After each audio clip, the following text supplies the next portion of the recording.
नमस्कार दोस्तों, मेरा नाम विक्रम कुमार वर्मा है और आप लोग देख रहे हैं अपना यूट्यूब चैनल हिंदी साहित्य वाला। दोस्तों, आज की क्लास बीएड सेकेंड सेमेस्टर के प्रथम प्रश्न पत्र समसामयिक भारत व शिक्षा से संबंधित है, जिसमें हम प्रथम प्रश्न पत्र में दिए गए अध्यायांश पर चर्चा करेंगे तथा सुन के तथा देख के लिखने की कोशिश करेंगे। दोस्तों, हम लोगों को कॉलेज से प्रथम प्रश्न से संबंधित 6 प्रश्न मिले हैं, जिसमें से 5 प्रश्नों के उत्तर देने हैं। पहला प्रश्न है मानव अधिकार व शिक्षा। दूसरा प्रश्न है मुस्लिम शिक्षा प्रणाली के मुख्य अभिलक्षण क्या है, स्पष्ट कीजिए। तीसरा प्रश्न है भारत में आधुनिक यूरोपीय शिक्षा का क्या प्रभाव था, स्पष्ट कीजिए। क्वेश्चन नंबर 4 है शिक्षा की संवैधानिक व्यवस्थाओं को स्पष्ट कीजिए। क्वेश्चन नंबर 5 है पर्यावरणीय शिक्षा का महत्व क्या है, स्पष्ट कीजिए। और क्वेश्चन नंबर 6 है राष्ट्रीय शिक्षा नीति 2020 का वर्णन कीजिए।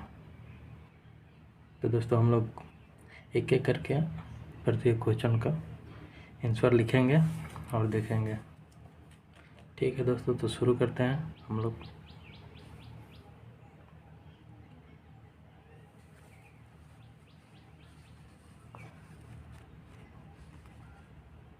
पहला क्वेश्चन मानव अधिकार व शिक्षा।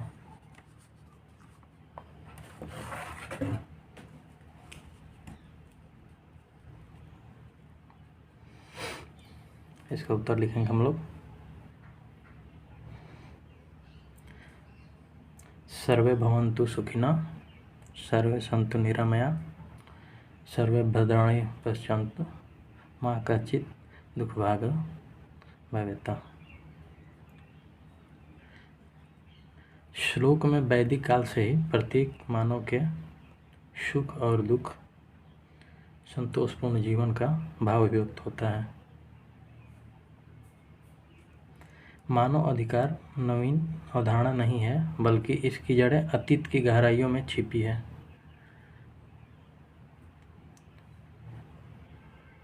जो भी मानव जन्म लेता है, जन्म के साथ ही उसे अपना जीवन संतोष, सुरक्षा और आनंदपूर्ण व्यक्त करने का अधिकार मिल जाता है। ये अधिकार मानव की नैसर्गिकता में निहित होते हैं और उनके मनोचित जीवन की आवश्यकता होती है।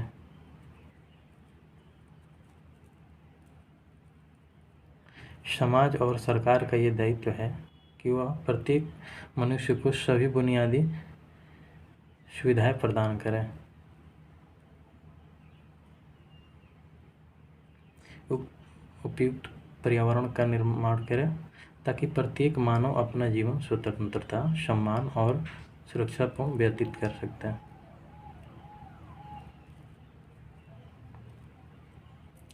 माँ के गर्भ से लेकर संपूर्ण जीवन काल में विकास के प्रत्येक सोपान पर ये मानवाधिकार प्रकृति प्रदत्त है।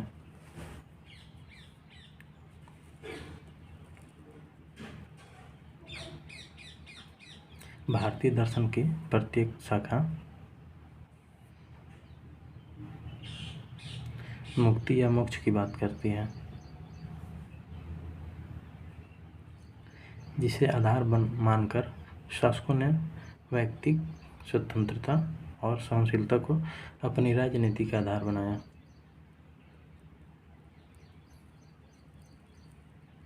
यहाँ से पैराग्राफ चेंज करेंगे और फिर लिखेंगे मानवाधिकार के बिना सतत विकास की कल्पना भी नहीं की जा सकती है। इसकी जड़ें प्रत्येक समाज व संस्कृति के प्रत्येक व्यक्ति की वैचारिक स्वतंत्रता व गौरव में गहरी समाहित है।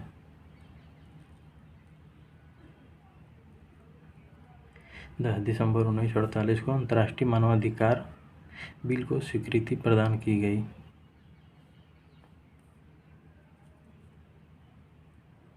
जिसमें अंतर्राष्ट्रीय स्तर पर कई देशों की सरकारों ने केवल नागरिक राजनीतिक अधिकारों के रूप में स्वीकार किया और कई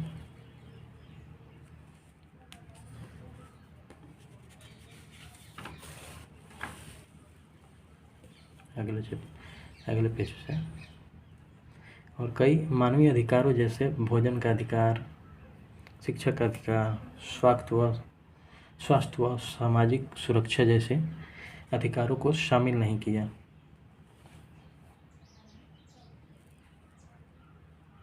जबकि ऐतिहासिक पृष्ठभूमि में मानवाधिकार को नागरिक, राजनैतिक, आर्थिक, सामाजिक व सांस्कृतिक अधिकार के रूप में देखा जा सकता है।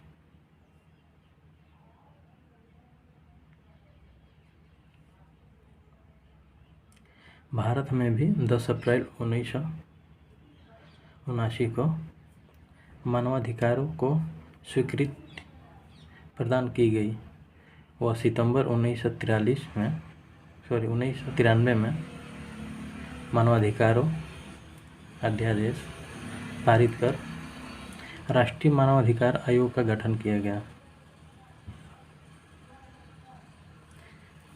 यद्यपि संविधान में मूल अधिकारों व नीति निर्देशक तत्वों में मानवाधिकारों को संरक्षित करने वाले अधिकार व कर्तव्य वर्णित हैं।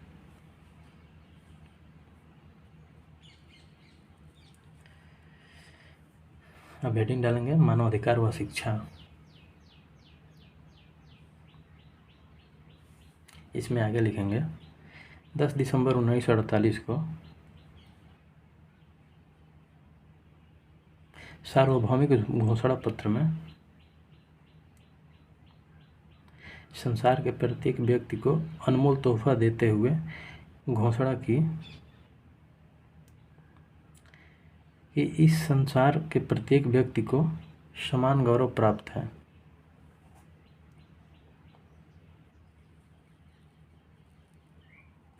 संयुक्त राष्ट्र संघ ने इसे सभी राष्ट्रों के सभी लोगों की मानक उपलब्धि के रूप में घोषित किया और कहा कि समाज का प्रत्येक अंग इस उद्घोषणा को हमेशा अपने मन में रखते हुए शिक्षा व प्रशिक्षण द्वारा इन अधिकारों व स्वतंत्रता के गौरव को बढ़ावा देने का प्रयास करेंगे।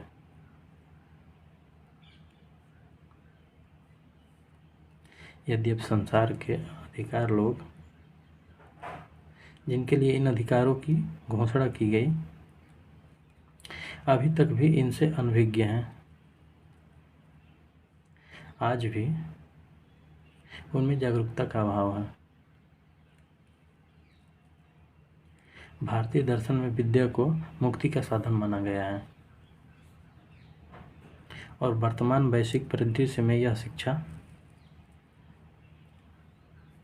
मानवाधिकार का केंद्रीय साधन बन चुकी है।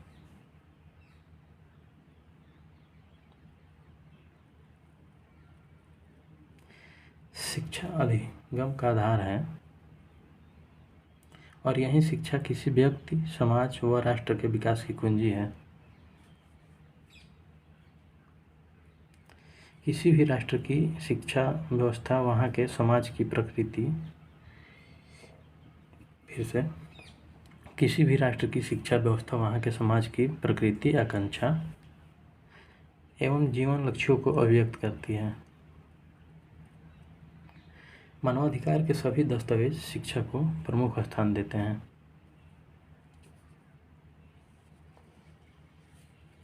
नेक्स्ट पेज देखेंगे। साथ ही ये मानवाधिकार को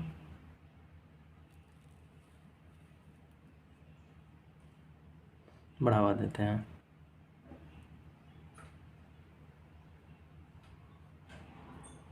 वह शिक्षा जगत पर भी बल देते हैं। 1993 में कनाडा में आयोजित अंतर्राष्ट्रीय कांग्रेस ने शिक्षा व मानवाधिकार पर कार्य योजना तैयार की।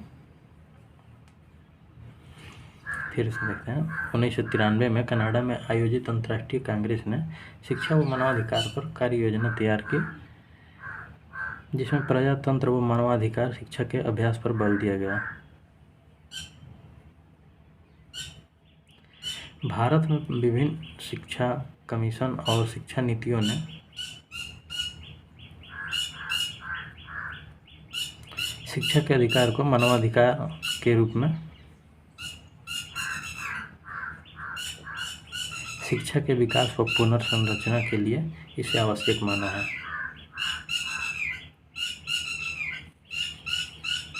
अगला हेडिंग डालेंगे मानव अधिकार।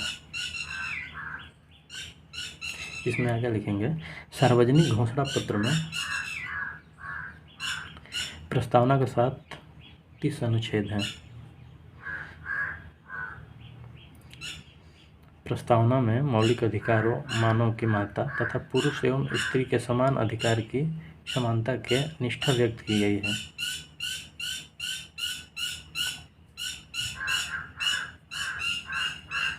इस घोषणा पत्र में अनुच्छेद 1 व 2 सामान्य है और अनुच्छेद 3 से 21 नागरिक तथा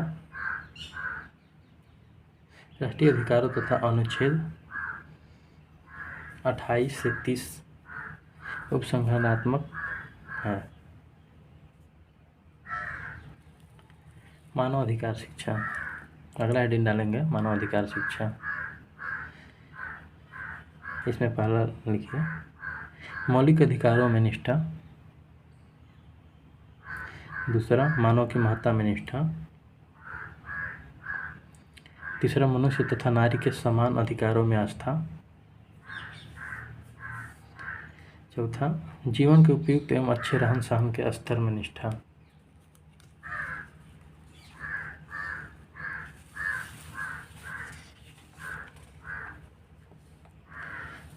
दोस्तों इस तरह हम लोगों का पहला क्वेश्चन समाप्त हुआ मानवाधिकार व शिक्षा वाला। अब हम लोग दूसरा क्वेश्चन देखेंगे जो अध्ययन में मिला है। दूसरा क्वेश्चन है मुस्लिम शिक्षा प्रणाली के मुख्य अभिलक्षण क्या है, स्पष्ट कीजिए। इसके उत्तर लिखेंगे मुस्लिम काल में मुसलमान शासकों के सहयोग से एक नई शिक्षा प्रणाली का विकास हुआ।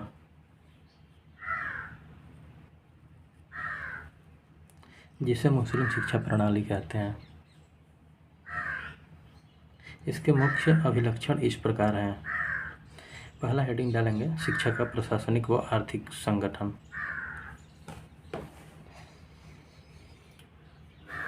इसमें लिखेंगे आगे भारत में मुस्लिम शासकों ने केंद्रीय या प्रांतीय स्तर पर शिक्षा के किसी विभाग की स्थापना नहीं की, पर उन्होंने साधारणतया शिक्षा में रुचि अवश्य ली। इस काल में सभी मुसलमान बादशाहों ने इस्लाम धर्म के प्रचार व प्रसार हेतु मदरसों का निर्माण करवाया व उन्हें आर्थिक सहायता भी दी।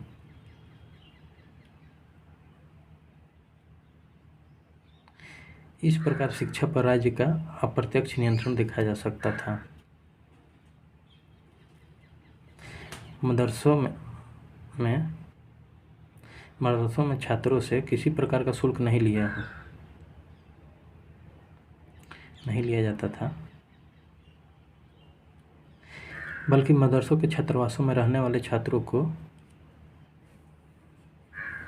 भोजन व वस्त्र भी निःशुल्क व्यवस्था के अतिरिक्त छात्रों को छात्रवृत्तियां भी जाती थी। इस शासन में उच्च पदों पर आसीन लोग आर्थिक सहायता देते थे।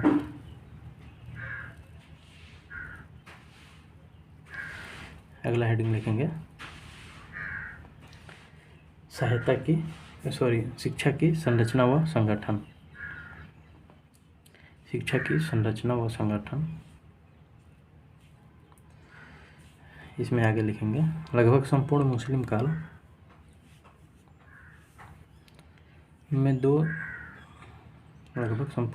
काल में शिक्षा 2 स्तरों पर विभाजित थी, प्रारंभिक व उच्च शिक्षा। इन दोनों स्तरों पर शिक्षा प्रदान करने के लिए मुस्लिम शासकों और विद्या प्रेमी धनी व्यक्तियों द्वारा मदरसों की स्थापना की गई। इन दोनों स्तरों पर शिक्षा प्रदान करने के लिए मुस्लिम शासकों और विद्या प्रेमी धनी व्यक्तियों द्वारा मदरसों की स्थापना की गई। मकतब प्राथमिक शिक्षा व मदरसा उस शिक्षा के प्रमुख केंद्र थे।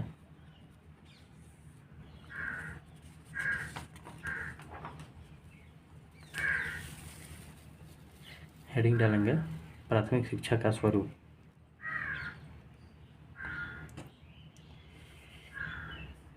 इसमें पहला हेडिंग डालेंगे नीचे मकतब। इसमें लिखेंगे मकतब अरबी भाषा का शब्द है जिसका अर्थ है उसने लिखा, अर्थात वह स्थान जहाँ लिखने पढ़ने की शिक्षा दी जाती थी। मुस्लिम काल में ये मकतब ही प्राथमिक शिक्षा के प्रमुख केंद्र थे। इसके अतिरिक्त दरगाहों में भी प्राथमिक शिक्षा दी जाती थी। इन संस्थाओं में केवल मुसलमान बच्चे ही शिक्षा प्राप्त सकते थे। मकतब में प्रवेश, अगला हेडिंग डालेंगे मकतब में प्रवेश। इसमें आगे लिखेंगे वैदिक और बौद्ध शिक्षा प्रणाली में शिक्षा हेतु प्रवेश के समय प्रचलित उपनयन व प्रवज्जा संस्कार की भांति मुस्लिम शिक्षा प्रणाली में भी शिक्षा का प्रारंभ बिस्मिल्लाह की परंपरा के बाद शुरू होता था। यह रस्म उस समय होती थी जब बालक 4 वर्ष 4 माह और 4 दिन का हो जाता था। अगला हेडिंग डालेंगे पाठ्यक्रम। इसमें आगे लिखेंगे मकतब में बालकों को प्राथमिक स्तर पर वर्णमाला के अक्षरों का ज्ञान कराने के बाद कुरान की आयतें कंठस्थ कराई जाती थी।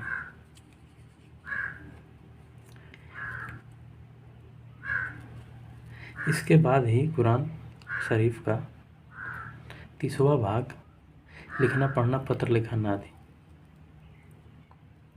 अगला हेडिंग डालेंगे शिक्षण विधि। इसमें लिखेंगे मकतब में शिक्षण मौखिक व प्रत्यक्ष थी। बालक को शुद्ध उच्चारण का ज्ञान हो जाने के बाद कलमा और कुरान की कुछ आयतें कंठस्थ करनी पड़ती थी।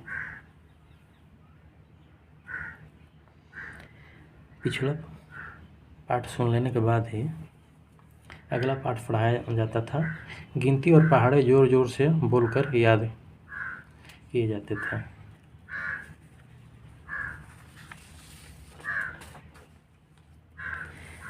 इस प्रकार दूसरा क्वेश्चन समाप्त हुआ दोस्तों। अब हम लोग देखेंगे तीसरे क्वेश्चन, भारत में आधुनिक शिक्षा यूरोपीय शिक्षा का क्या प्रभाव था, स्पष्ट कीजिए। इसमें लिखेंगे आगे 15वीं शताब्दी में तुर्कों की दक्षिणी पश्चिमी एशिया और दक्षिणी पूर्वी यूरोप की विजय के कारण भारत और यूरोप के मध्य प्राचीन मार्ग स्थल अवरुद्ध हो गए थे।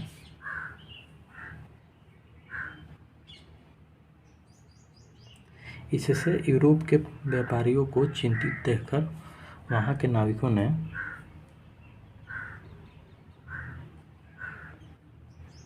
भारत के लिए जल मार्ग खोलने का बीड़ा उठाया। इस कार्य का श्रेय पुर्तगाल नाविक वास्को डी गामा को प्राप्त हुआ। उसने 27 मई 1498 को भारत के पूर्वी तट पर पहुंचकर कालीकट के प्रसिद्ध बंदरगाह में अपने जहाज का लंगर डालकर खड़ा किया। इस नवीन जल मार्ग की खोज के फलस्वरूप यूरोप के व्यापारियों का भारत में आगमन हुआ। आरंभ में उनकी रुचि केवल व्यापार में थी, किंतु जैसा कि टी.एन. सिक्वेरा ने लिखा है कि व्यापार के बाद इस देश में उनका झंडा लहराया और उसके साथ उनकी शिक्षा का आरंभ हुआ। अगला हेडिंग डालेंगे यूरोपीय शिक्षा। इसमें लिखेंगे आगे, यूरोप के मिशनरियों ने शिक्षा के क्षेत्र में जो कार्य किया उनका संक्षिप्त विवरण इस प्रकार है। पहला लिखेंगे डच मिशनरी। इसमें आगे लिखेंगे, डच मिशनरियों ने नागापट्टम और वेम्बलीपट्टम में कुछ स्कूलों का निर्माण किया और अन्य इन स्कूलों में डच ईस्ट इंडिया कंपनी के कर्मचारियों और अन्य भारतीयों के बच्चों को शिक्षा प्रदान की जाती थी।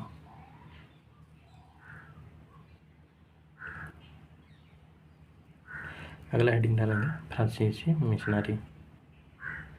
इसमें आगे लिखेंगे, फ्रांसीसी मिशनरियों ने यमान, कालिका, पांडिचेरी और चंद्रनगर में प्राथमिक विद्यालयों की स्थापना की।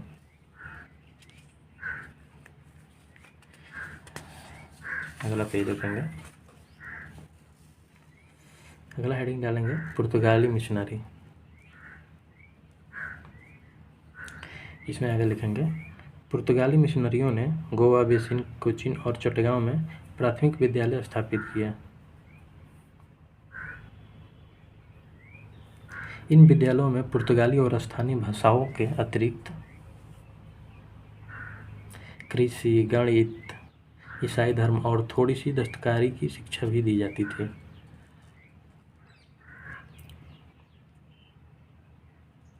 अंग्रेज मिशनरी। इसमें आगे लिखेंगे, अंग्रेज मिशनरी हेडिंग डाल के इसमें आगे लिखेंगे, अन्य मिशनरियों की अपेक्षा अंग्रेज मिशनरियों का कार्य क्षेत्र अधिक व्यापक था। अगला हेडिंग डालेंगे शिक्षा का प्रभाव। भारत में आने वाले यूरोपीय मिशनरियों का मुख्य उद्देश्य यहाँ के निवासियों को ईसाई धर्म में दीक्षित करना था। उनके इस उद्देश्य की चाहे जितनी भी निंदा की जाए, पर इस उद्देश्य के प्राप्ति के लिए शिक्षा को साधन उन्होंने इस क्षेत्र में जो कार्य किए हैं वे भारतीय शिक्षा के इतिहास में सदैव स्वर्णाक्षरों में अंकित रहेंगे। उन्होंने इस देश में न केवल आधुनिक शिक्षा पद्धति को प्रचलित किया, वरन स्वयं शिक्षा संस्थाओं का संचालन करके भारतीयों के समक्ष एक अनुकरणीय उदाहरण उपस्थित किया।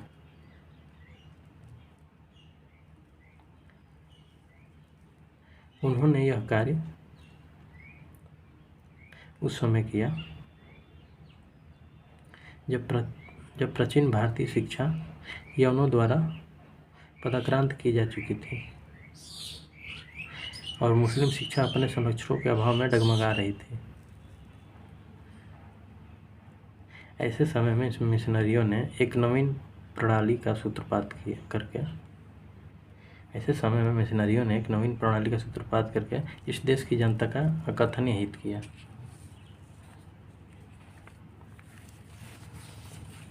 इस तरह ये तीसरा क्वेश्चन भी समाप्त होता है दोस्तों। और अब क्वेश्चन नंबर 4 देखेंगे हम लोग।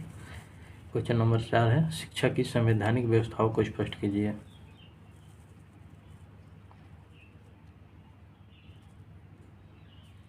उत्तर इसमें आगे लिखेंगे, भारतीय संविधान में शिक्षा संबंधी निम्न प्रावधान है। पहला हेडिंग डालेंगे अनिवार्य तथा निःशुल्क शिक्षा।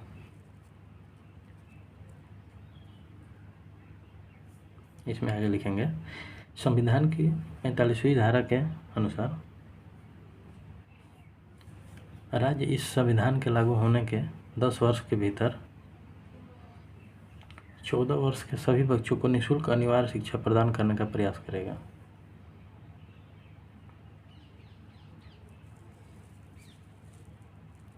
अगला हेडिंग डालेंगे अल्पसंख्यकों की शिक्षा।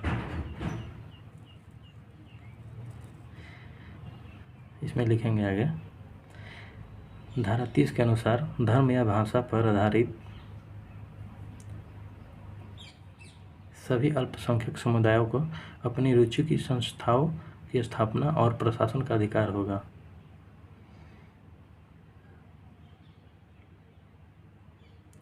इन विद्यालयों को अनुदान देते समय इस कारण भेदभाव नहीं किया जाएगा कि वे विद्यालय धर्म या भाषा पर आधारित किसी अल्पसंख्यक वर्ग, प्रबंध या प्रशासन में हैं।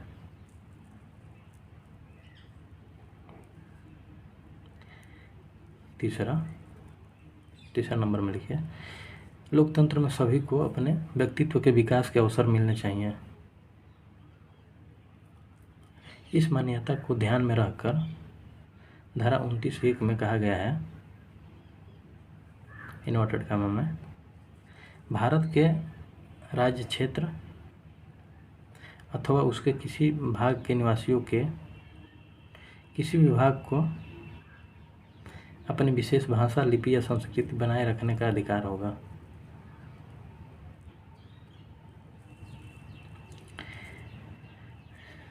अगला हेडिंग डालेंगे 4 नंबर, अनुसूचित जाति, जनजाति तथा दुर्बल वर्ग की शिक्षा।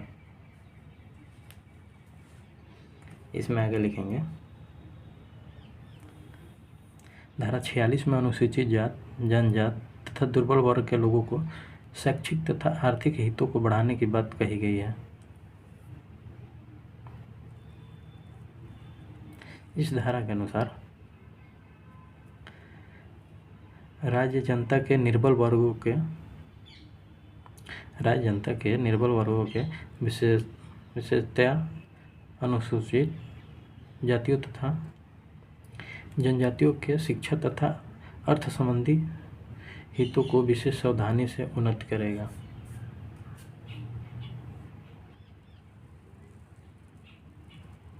तथा सामान्य अन्याय तथा सब प्रकार के शोषण से उनका संरक्षण करेगा।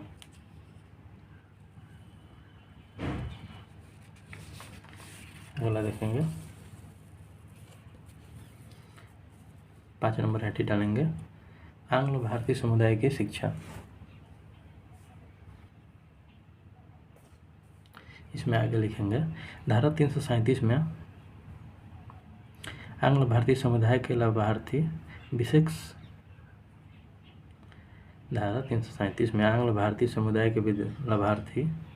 विशेष शैक्षिक अनुदान का प्रावधान किया गया है। हेडिंग नंबर 6 डालिए, 6 नंबर हेडिंग, पिछड़े वर्गों की शिक्षा। इसमें लिखेंगे, पिछड़े वर्गों की शिक्षा से संबंधित धाराएं इस प्रकार हैं। इसमें पहला लिखिए धारा 17, इसमें आगे लिखिए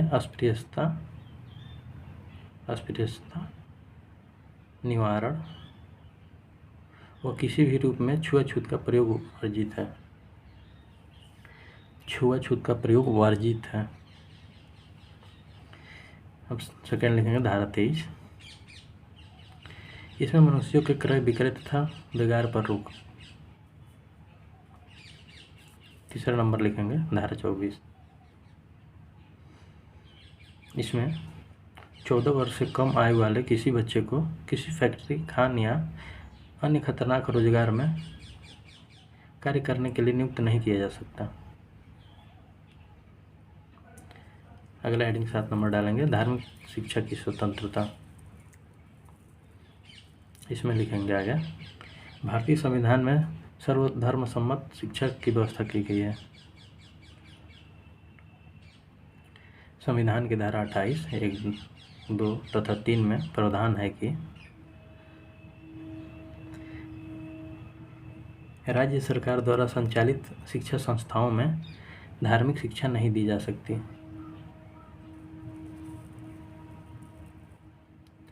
परंतु यदि सरकार द्वारा प्रशासित या सहायता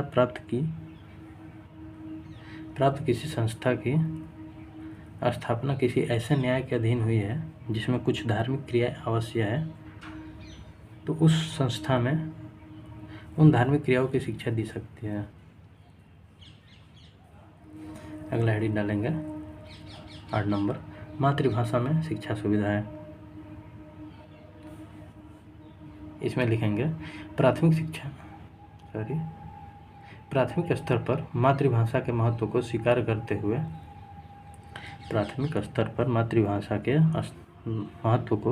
करते हुए संविधान की धारा 350A में कहा गया है कि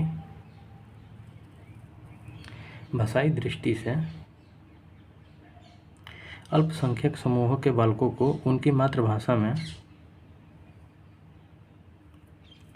प्राथमिक शिक्षा सुविधाएं उपलब्ध कराने का दायित्व राज्य तथा स्थानीय निकाय का है। इस प्रकार से भाषाई अल्पसंख्यकों के लिए उनकी भाषा में प्राथमिक शिक्षा उपलब्ध कराना राज्य का कार्य है। अगला देखेंगे दोस्तों 5 नंबर क्वेश्चन देखेंगे और ये लास्ट है क्योंकि हम लोग को 5 ही क्वेश्चन करने हैं। क्वेश्चन है पर्यावरणीय शिक्षा का महत्व क्या है, स्पष्ट कीजिए।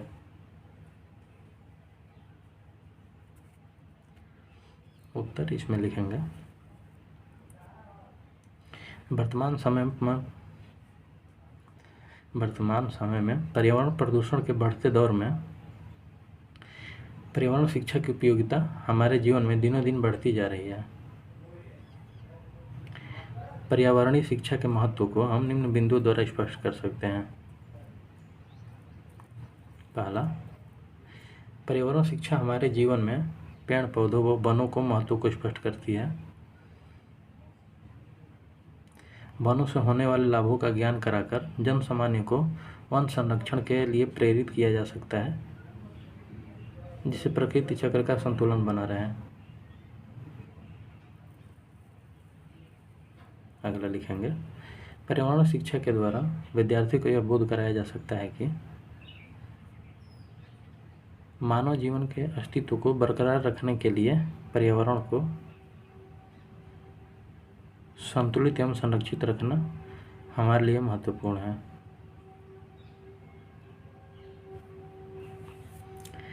अगला लिखेंगे विभिन्न प्रकार के उद्योगों तथा फैक्ट्रियों से निकलने वाले अवशिष्ट तथा विषैली